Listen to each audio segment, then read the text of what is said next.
When time first began, the Eternal gave life to powerful beings of light, the Drakeels. But as misfortune would have it, the power given to these creatures awoke in them only a boundless pride and an inexhaustible thirst for dominion. Shaken by this betrayal, the Eternal banished them to the deepest abyss of Dracomundus. It was there, in the depths of the earth, that they twisted into the monstrosities that we know today as dragons. Alas, possessed more than ever by hate and vanity, the Banished refused to admit themselves defeated. Through their voices, they persisted in corrupting humanity. Through their blood, they defiled the land we call our home. From that moment on, mankind would live in fear. Fear that one of the Dragon Lords, the most powerful of the Banished, would one day return to the surface. With the support of his Dragonkin, Saw Ichnog succeeded in escaping from his subterranean prison. And brave souls, guided by the light, rose up and vowed to push him back. Soldiers of the Order, righteous and faithful to the Eternal, who suffered body and soul after coming into contact with draconic corruption. Rare were those who remained impervious to the depraved whispers of the dragons on the outskirts of this gaping breach. One such person was Godefroy of Clairval, Grand Knight of the Order of the Eternal.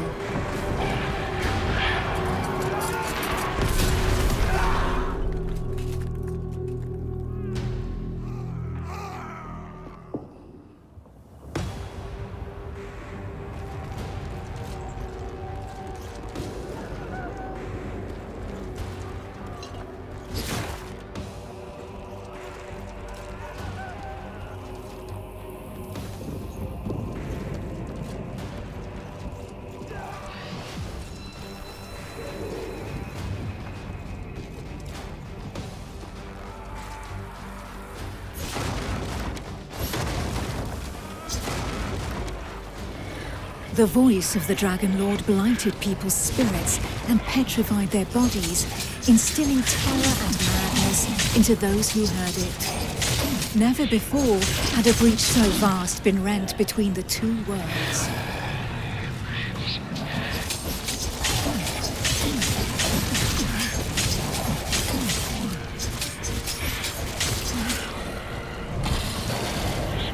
It was here, at this wound between worlds, that the corruption was most evident. One by one, haunted by the whispers from below, the people succumbed to madness. Draconic blood sullied the earth and corrupted the creatures that trod upon it.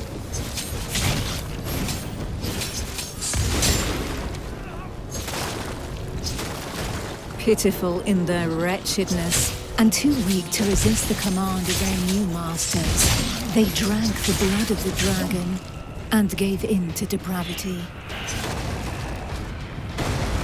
Thus enslaved, they were twisted into ghastly monsters, mockeries, Dragonkin.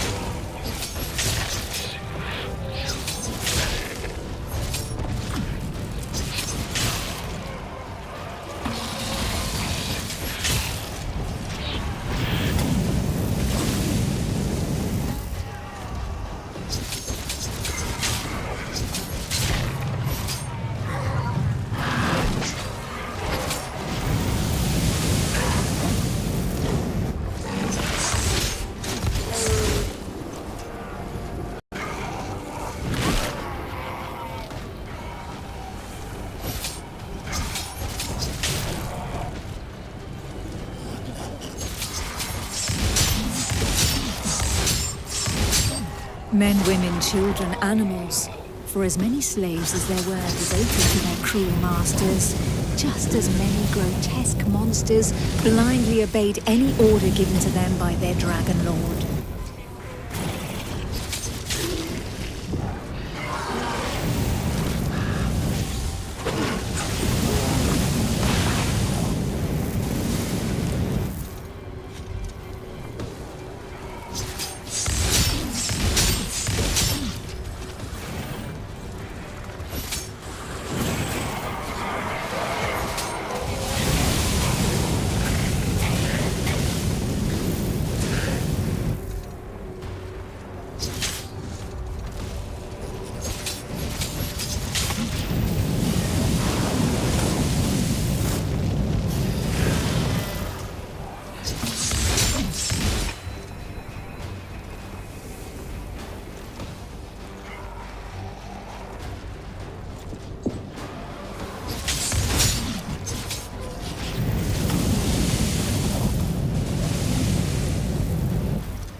Only the most righteous of souls, guided and supported by the Eternal, were able to resist the corrupting call that led the living to damnation.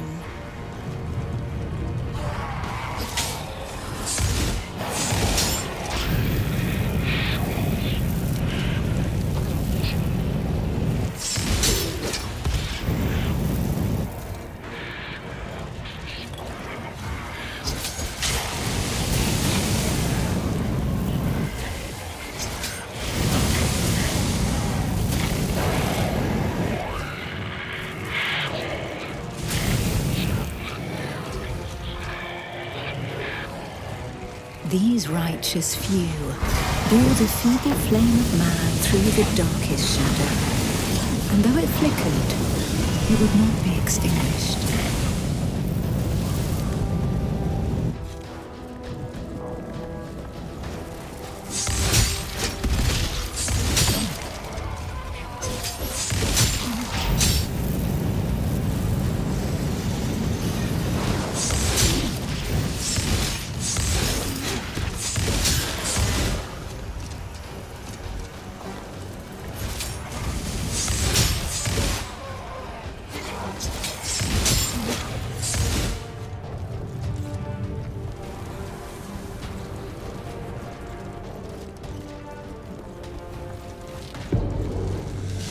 Filled with these fleeting embers of hope, a few brave souls founded an alliance to carve the first breach into draconic defenses.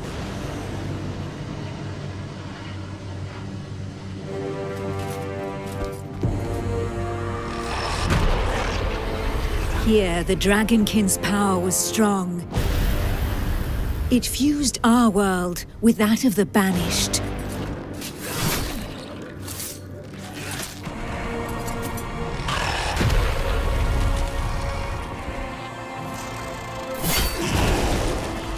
Godefroy of Clairval heroically broke through and shattered their defense barriers.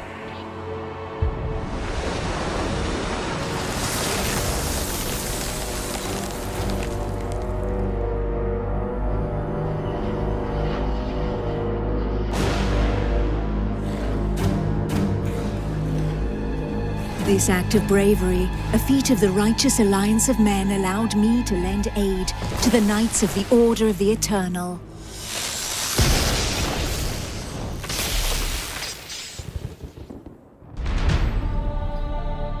Me, Almantir, Grand Oracle of Pythodurcan, Dragon Blood, a human altered but not consumed by the draconic blood that flows through my veins. My sisters and I have powers given to us by the dragon, but our souls remain our own.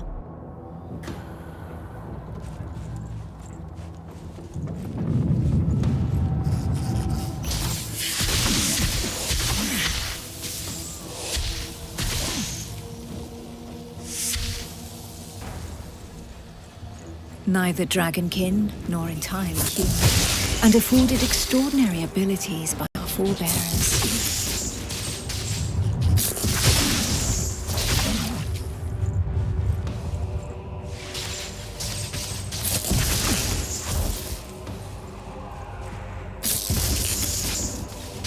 By those who drank the blood of the only banished dragon to have ever repented before the Eternal.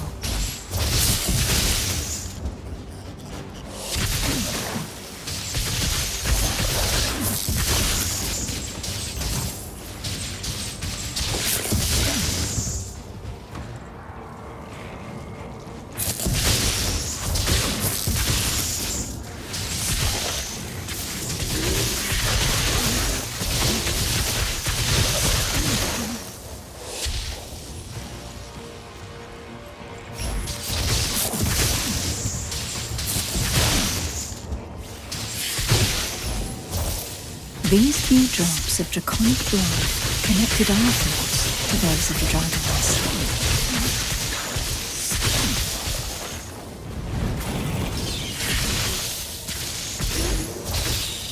Struck by fleeting visions, we saw glimpses into their deeds and understanding of the feelings that drove them.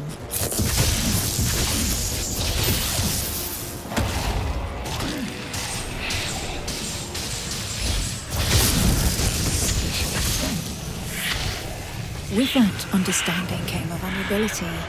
We soon learned that we were at the mercy of their whispers. The voices threatened to consume us, with no hope of salvation.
But the formidable link that connected us to the dragons had also awakened something within us.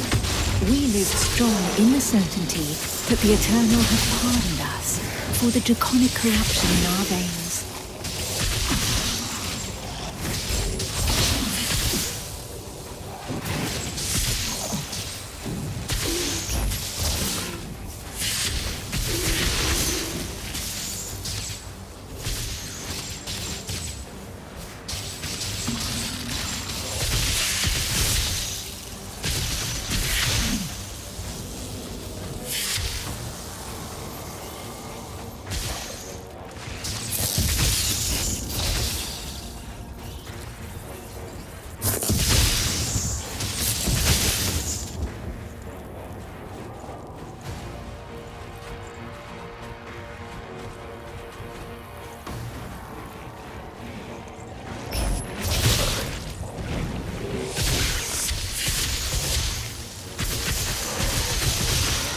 Our civilization fell alongside the blue dragon Dragonkin, forcing us to live amongst men in the city of the Order of the Eternal.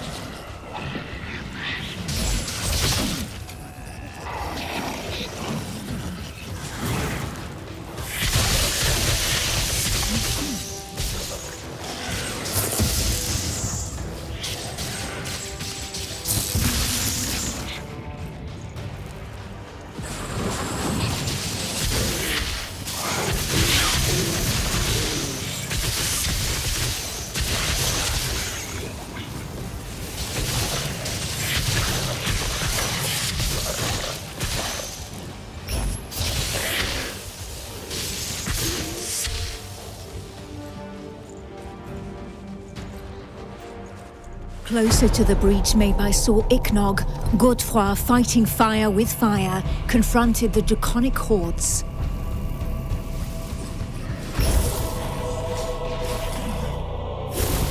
I battled by his side, but my strategy was less direct.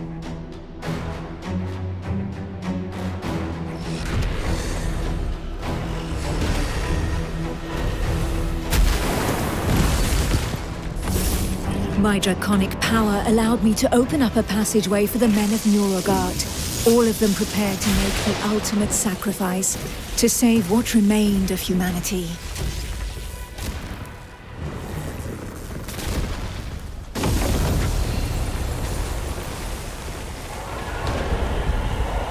Once this invisible barrier had been breached, they knew that their lives would hang by mere threads.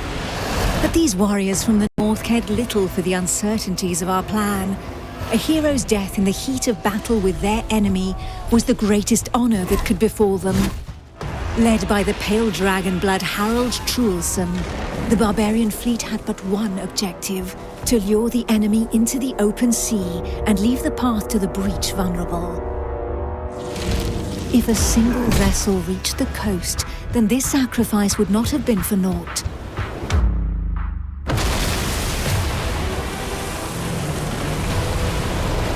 Harald Truelson reached the hostile shore and avenged those fallen from the Toriel clan.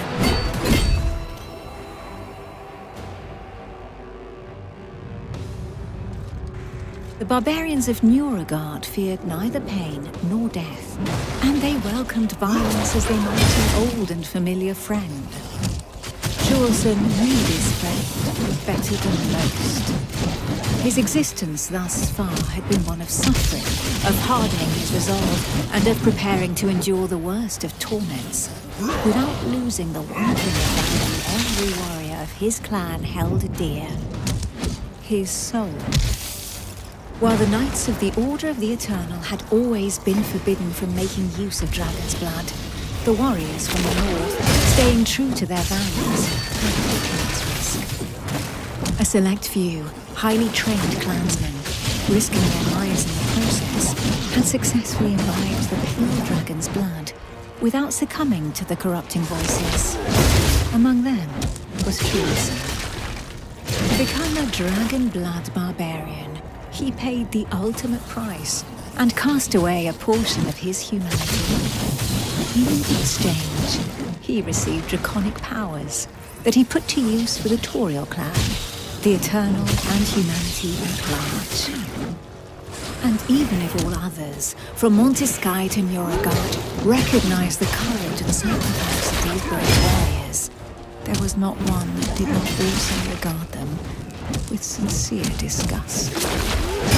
While there could be no doubt of their loyalty to Toriel, defender of the Eternal, their bodies, defiled by the dragon as they were, drove the rest of mankind to reject them.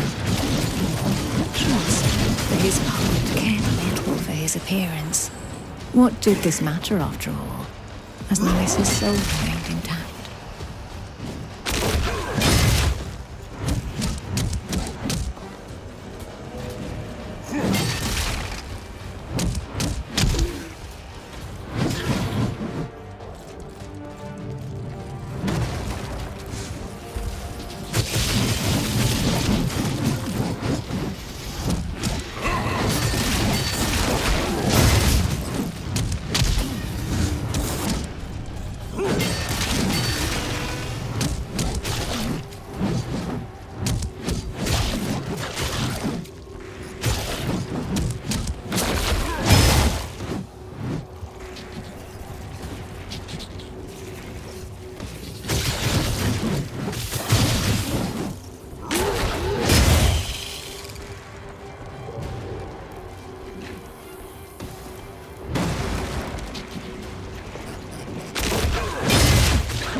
The pale dragon blood had achieved his goal. The Alliance's plan, as unlikely as it was to succeed, could run its course.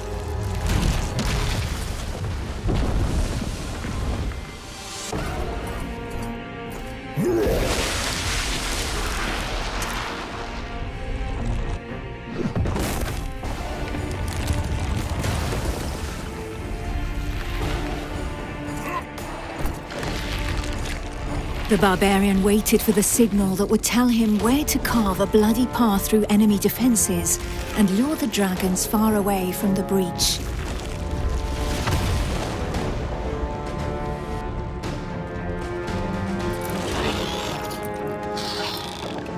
The Kongirati nomads, every bit as proud and as fearless as the warriors from the north, joined the alliance of men to help push back Sor Iknog the Crimson Dragon.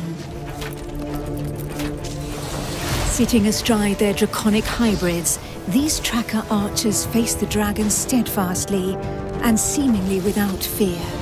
Not one would allow the enemy to make easy prey of them. Hides, wings, teeth, blood. For the Kongarati, each draconic monstrosity was not only a threat, but also a quarry from which they could gain valuable resources.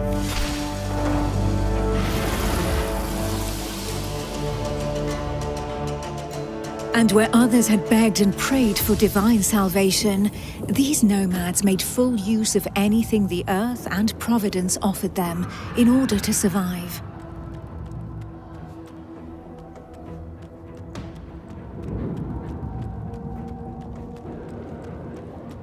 Their master tracker Eula, however, did not see things in such stark shades of black and white.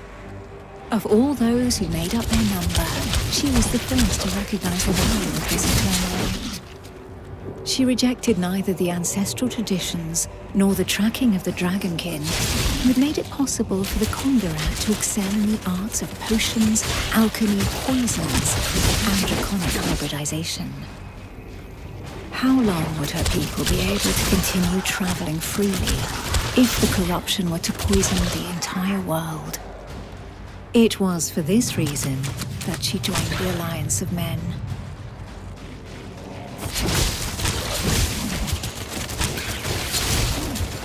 To seal this union, the Order of the Eternal entrusted her with one of their most powerful relics, a single, burning scale of light.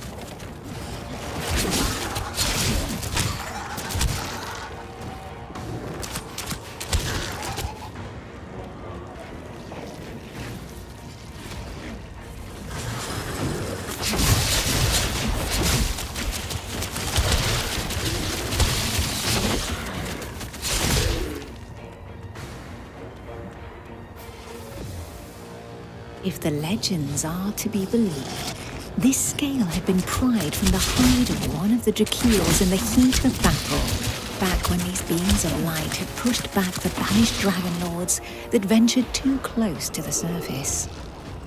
Each champion had one, and the power in their light would be needed to push Sor Iknog back into the shadows.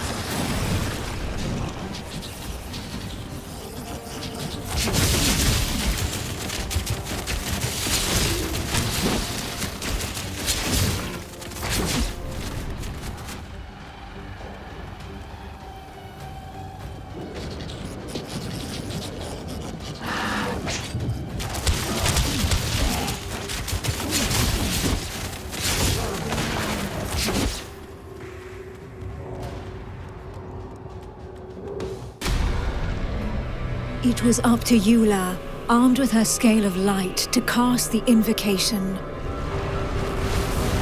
She would then know whether she had been right to put her trust in the Order and in joining the Alliance.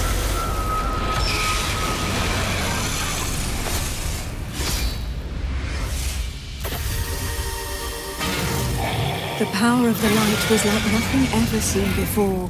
We heard the Dragon Lord howl into our minds, racked with pain and rage.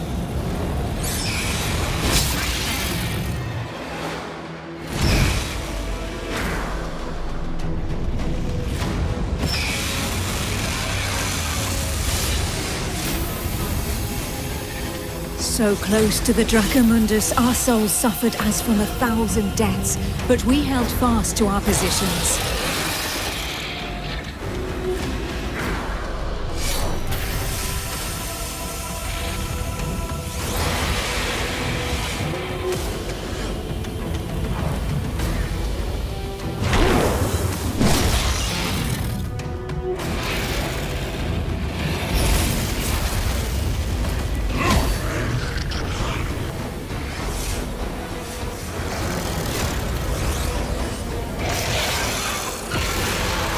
Inch by inch, the divine light pushed the corruption back into the breach.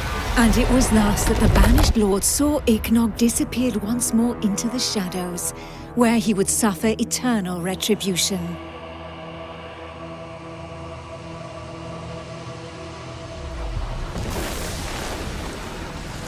Once calm fell, we were all that was left, the sole witnesses to the feat accomplished by the Alliance of Men. But more than ever, we knew that the taint of draconic depravity still festered in the depths of the abyss, impatient to break free once more. Thus, from the union of men and their allies that stood together in the face of the draconic threat, an elite corps was established within the Order of the Eternal, the Dragon Hunters.